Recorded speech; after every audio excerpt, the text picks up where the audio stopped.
What's up, SAAB fans around the world, and welcome back to another video. So in today's video I think we should do a full complete rundown on my 2011 ng9-5.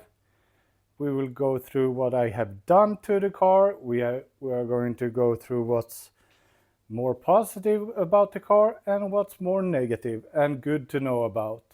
So of course, judging by the thumbnail of this video, I will list the car for sale right here, right now. So if you want to buy the car, you should contact me either on email, I will link to my email down below, or contact me on Instagram would be the easiest to get in touch with each other and to talk to each other. And I don't want 1,000 of questions. That's why I'm doing this video, so we could go through everything about the car. So hopefully everything is clear, and if you want to purchase the car, you will know the price, you will know what's good with the car, you will know what's wrong with the car, and everything basically. So not so many questions afterwards. So if you have the cash or the money for the car, you are very welcome to contact me. If you just want to ask me questions, please stop for a little while and I will try to sell this car first of all. And the number one reason for selling this car is that I will build a ng9-5 Sports Combi.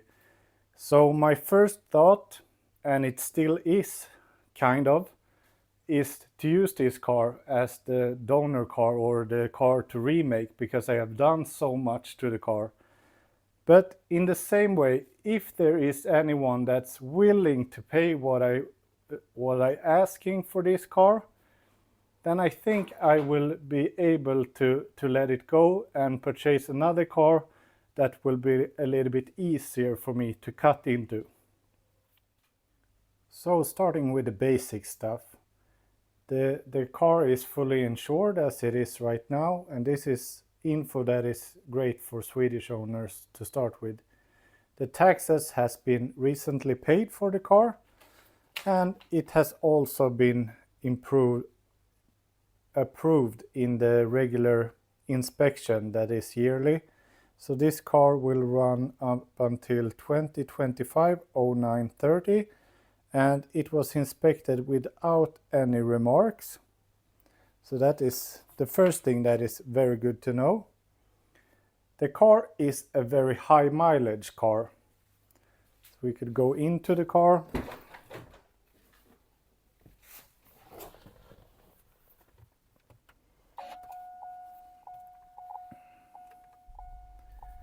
So you can see right here, as of right now, 356,005 kilometers, which is quite a lot. But there is a reason for it and why it is like that. And I will explain it very briefly. So, I bought this car, I think it was in 2021. So 3 years ago basically. And it was a very used car. The first owner was an employee at SAAB, and when SAAB went bankrupt, he ended his career at SAAB, of course, and he bought out the car.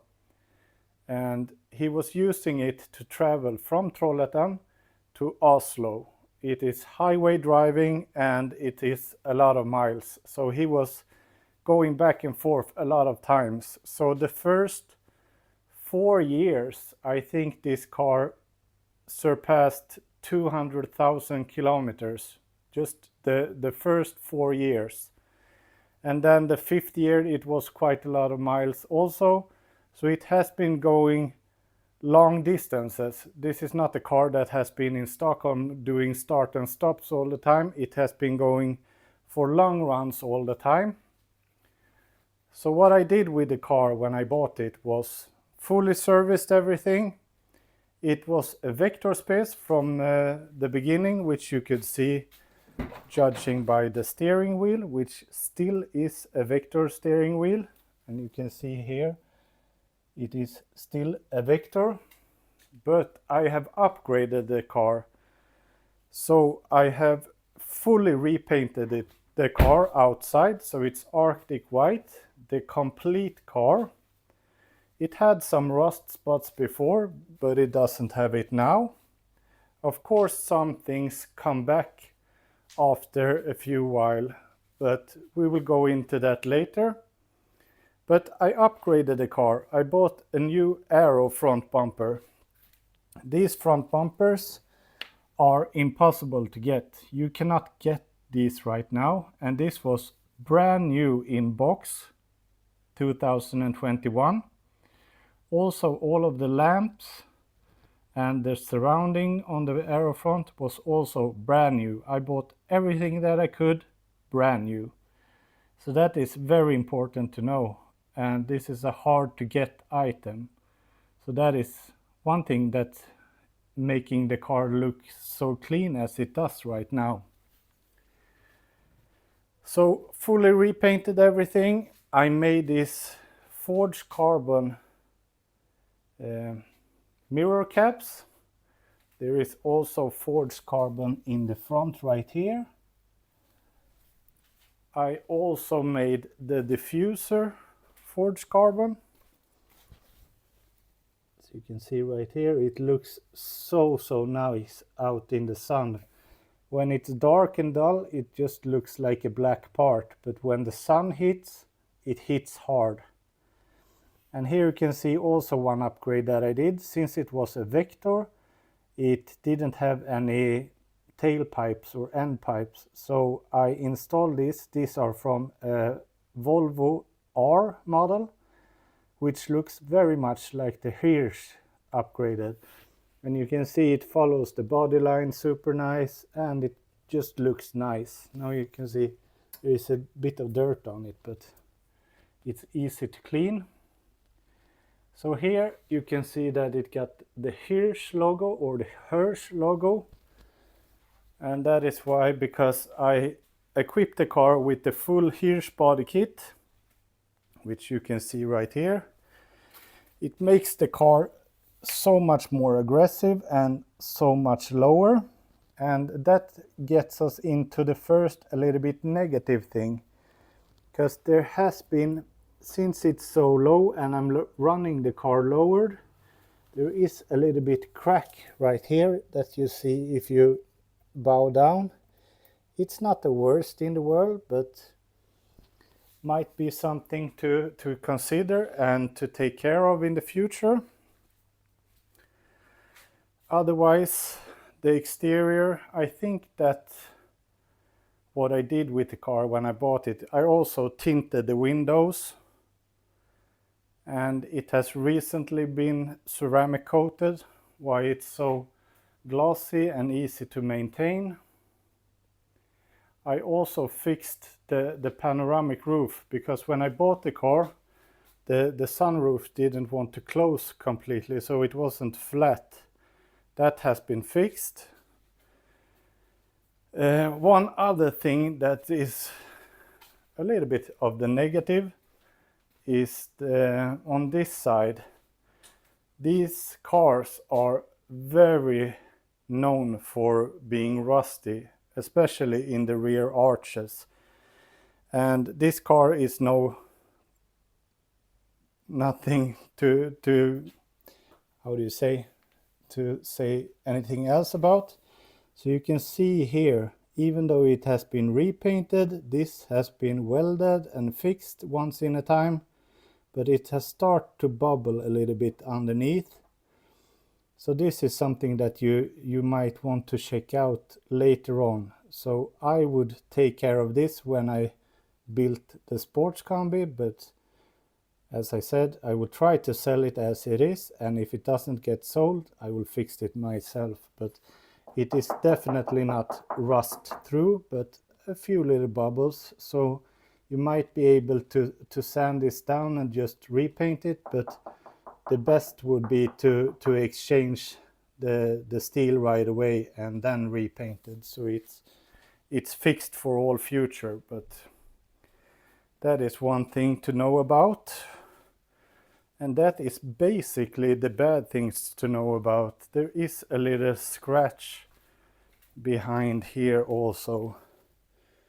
On the bumper you can see a little scratch right here. It's not very deep, but you could feel it just slightly. Another thing is the LED bar, which is also prone to fail, is fixed on this car, so it works fantastically, but you could see in the glass that it's not 100% perfect. It has some cracks in it, but it doesn't affect the lighting of the car. It just looks a little bit weird. And here you can see that the silver has started to release a little bit, which is also a common failure. So I guess that is something that you could just take care of it, or just put vinyl on top of it or something else. I will light up the light bar so you will see that it actually works.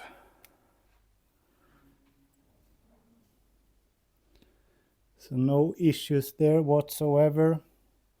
When you buy these cars, I have bought, this is my 4th one. So you really know that these LED bars are prone to fail. I got the upgraded spoiler from Tunestyle, which is a nice upgrade. Makes it look like the Hirsch version or the Hirsch version.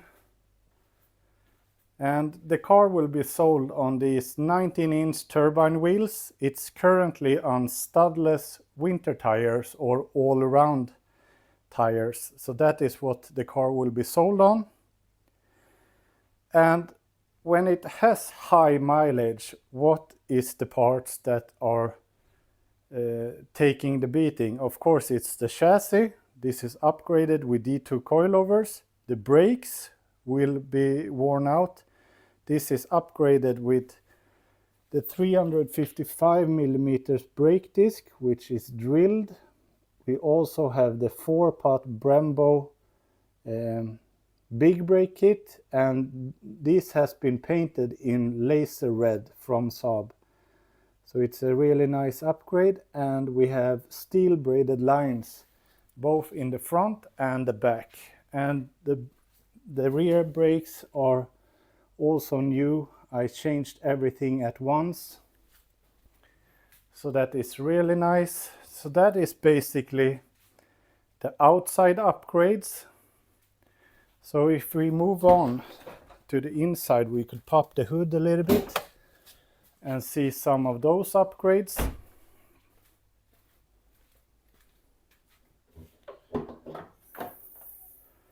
You don't see a lot, but we got an open air intake. Of course, the original airbox is supplied as well.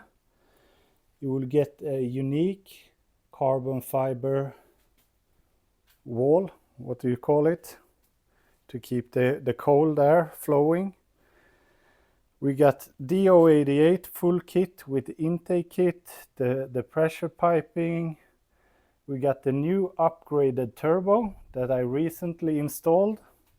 We got the full aluminum intercooler in the front. We got a 3-inch downpipe, stainless steel. And there is a full exhaust as well. So it sounds pretty loud, and there is plenty of videos on the car driving on my YouTube channel, so you could check that out. So I think we should move on to the interior.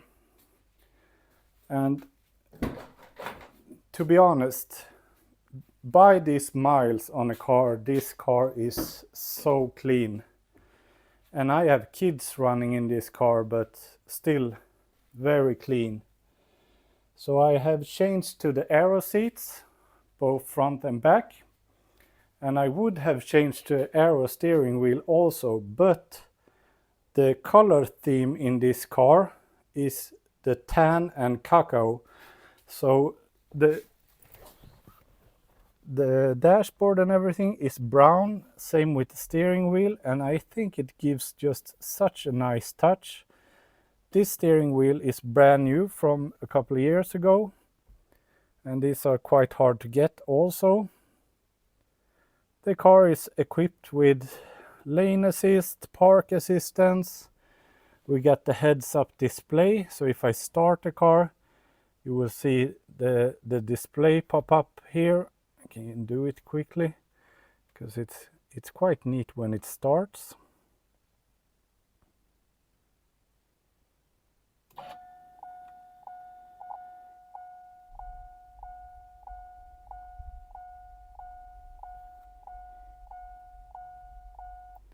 So there is a few, you can move this up and down however you like it. If you're a tall person or short person, you could switch between different ways of seeing everything, or you could just switch it off.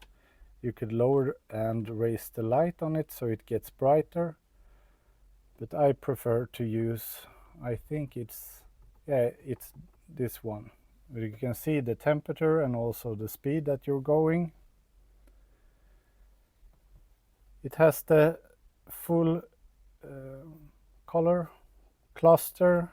We got upgraded head unit. This is the PX5. This is an awesome upgrade, so you get Spotify with all the great music. The touch interface is really good, so you will have GPS, everything, YouTube, whatever you like you could have.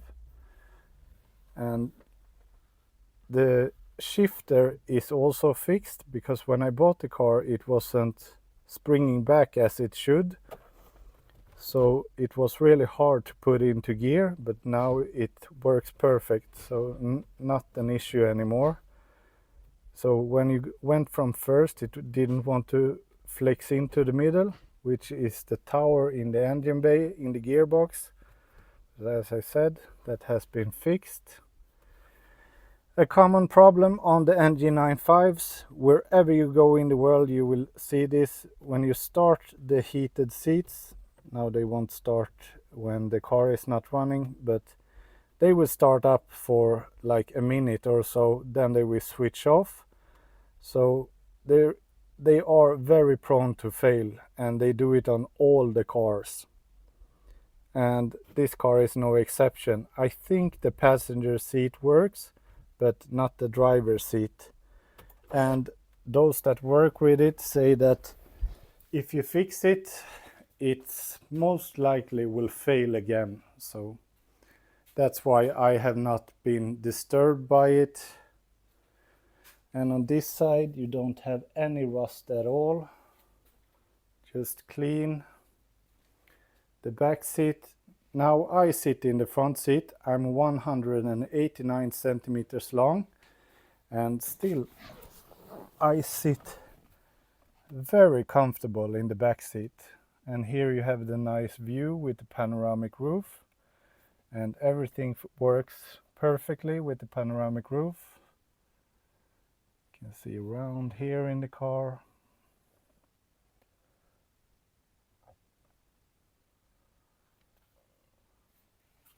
And this is the classic, all the seats gets worn out right here, and so does this. It's not perfect, but it's not cracked or anything, so that's very nice.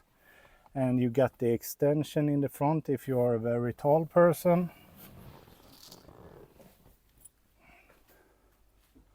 So we can just go around to the other side and open up the doors as well, because I don't want to hide anything. If you are looking for a car and if you're going for a long road trip, I don't want to like disappoint you when you get here. So this is what the car looks like. The floor mats is also new.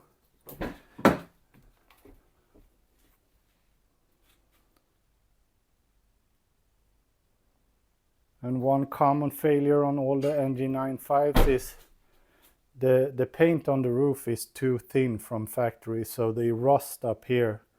But on this car you will have none. It has been taken care of. So that's really nice. And in the trunk we have the U-rail. So even though I have a 12-inch subwoofer, you could see that this trunk is so spacious. And the subwoofer is super easy to remove. You just undo these cables, remove like 4 screws, then you can just lift it out and you will have all the access. So that is really optional if you want to.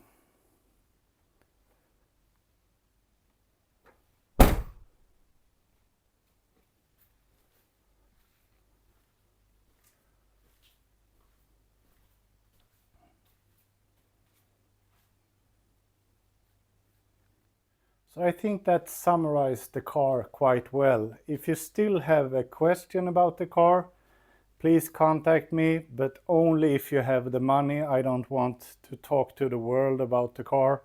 Sorry.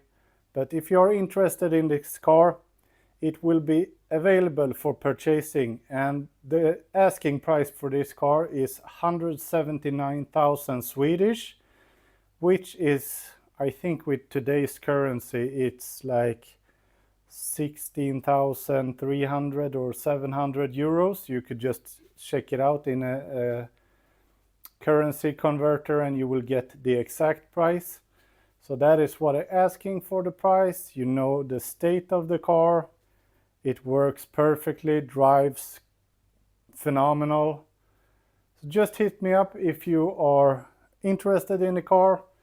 I guess this sale of the car will be available for like a week or two, not longer than that. If no one is interested, I will just keep it and do the mods that I have plans on doing. But if someone wants to take this opportunity and get a car that is built or rebuilt and refined by me, please hit me up and I will see you in the next one. Bye.